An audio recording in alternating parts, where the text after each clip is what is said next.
So DeMarcus Cousins' fall off from the NBA needs to be studied because this was a player in his prime that was one of the best centers in the entire NBA, being an all-star. This is a 6'10 setter who has elite footwork, was selected 5th overall by the Sacramento Kings, and really was just a really good player. Now the title of this video is how good was DeMarcus Cousins? We obviously know he was really good, but just how good was he? Well, DeMarcus Cousins averaged his most points per game in a season in the 2016 to the 2017 NBA season with 27 points per game, putting up crazy stat lines such as these right here, and was clearly the best center in the league at that time when he was healthy. Now the main story, however, and why I created this video, is that many people have took to social media to say that he would be as good as Jokic or Joel Embiid today if he didn't get injured. But is that true? Now, first let's compare Nikola Jokic, who's a 2-time MVP, NBA champion,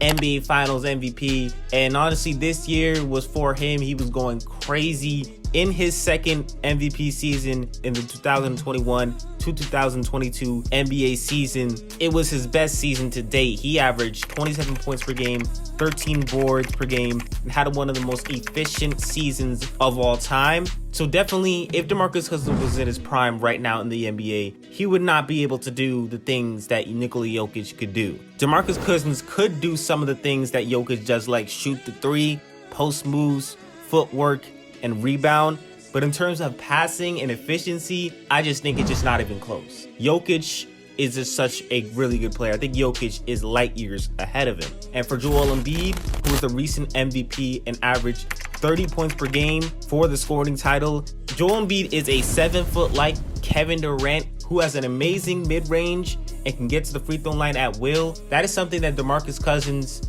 in his prime was just not doing. DeMarcus Cousins wasn't able to have such a big scoring haul like Joel Embiid does and be able to have such skill where you can just pull up for the mid-range. And overall, I think Joel Embiid's footwork, his defense, specifically Joel Embiid's defense, is just way better than DeMarcus Cousins' defense. We've never seen DeMarcus Cousins having crazy chase down blocks like Joel Embiid does. We also never seen DeMarcus Cousins being able to step back for 3-point shots, hit mid-range shots like Kevin Durant. That's just something that did not happen. And obviously DeMarcus Cousins with his teams in his prime wasn't able to get his team to the playoffs, and he wasn't able to win an MVP like Nikola Jokic and Joel Embiid did. But moving on to the topic of DeMarcus Cousins comparing the other centers in the league like Karl Anthony Towns, Gobert, and Bam, I would definitely say that prime Cousins would definitely be better than those three players. Definitely.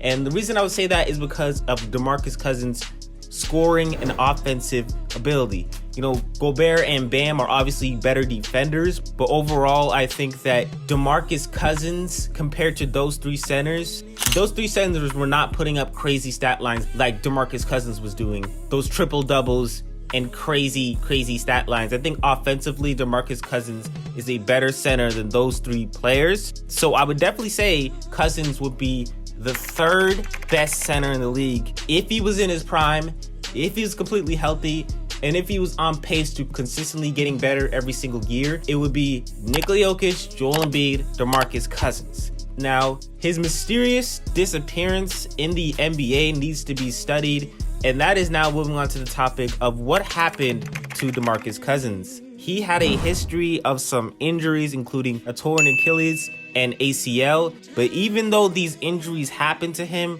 and was one of the reasons for him not being in the NBA anymore, it just feels like he was shadow banned or banned from the NBA, because his disappearance just doesn't make any sense.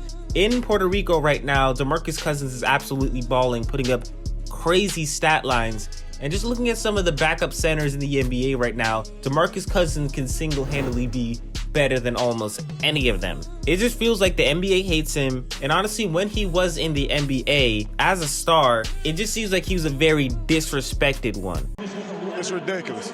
It's obvious what's being done out here. It's on a nightly basis. I hope the world can see now what's really going on out here, because it's getting ridiculous. And in Puerto Rico right now, like I said, he's absolutely balling. He's in the league's 4th best in points, averaging 21 points per game, 10 rebounds per game, and averages an impressive 1.4 blocks per game and shoots pretty good for the 3-point line. And obviously that shows that he is pretty good. So to sum it up, before Jokic and Joel Embiid were balling, DeMarcus Cousins may have been the clear-cut best center in the league, who is definitely disrespected. And right now, he is absolutely balling in Puerto Rico, and a return to the NBA may be possible. I definitely think that DeMarcus Cousins right now is better than a lot of backup centers like DeAndre Jordan and all these other backup centers. Doesn't really make sense to me why DeMarcus Cousins is not playing in the NBA. He definitely deserves it. But with that being said, I think that's going to wrap up things with this video. Give your comments down below. What do you guys think about DeMarcus Cousins? Where do you think he stands in terms of being the best center in his prime or whatever? But with that being said, it's your boy Josh 3Arch. Don't forget to like, subscribe, turn on post notifications. Josh 3Arch, and I'm out.